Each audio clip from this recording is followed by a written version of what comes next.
I'm Marcia Hickey, the Children's Librarian, and welcome to the second half of our Snowman story time.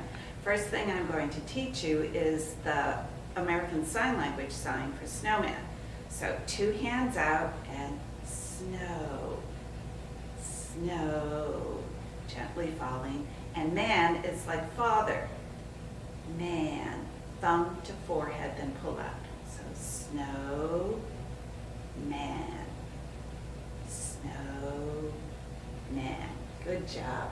All right, we're going to sing I'm a Little Snowman. Now you have to stand up because we're filming. I can't, so I'll have to do it sitting down. I'm going to make my big fat snowman. I'm a little snowman, short and fat. Here are my buttons and here is my hat. When the sun comes out, I cannot stay. Slowly I just melt away. All right, we melted because it gets warm. Just like in our last video, we had the chart for melting snow. I want to tell you that we put a better chart online that you can copy so you don't have to remember all of this. The craft we're going to make today is a snow person. And so the first thing we have online are 3 snowballs, just 3 circles you can cut out. And they don't have to be perfect because snowballs aren't perfectly round. And put them together really any way you like. This child put them together, the biggest on bottom, middle, and the smallest on top. And you can add your face, your eyes, your nose, your mouth. This child added buttons and a hat. This child added boots and snowflakes, so any way you want to make your snow person. The next thing we have for you online are 3 coloring pages.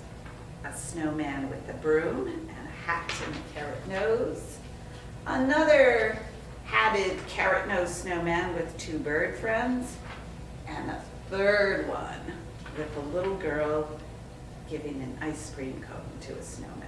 That would be silly, wouldn't it? Next, we have links online for you. The first is a weather link about snow and various experiments children can do with the snow or different weather experiments. The next is we have snowman ideas from Life as Mama. And the 3rd link is about Snowflake Bentley. And you're going to learn about this man who first photographed snowflakes and how he figured out to do it because people couldn't do it because snow melted and you couldn't photograph it. Instead, you get a drop of water. And the last link is Easy Snowman Crafts. I hope you enjoy trying some of these experiments and learning about snow. And I want to say thank you for listening.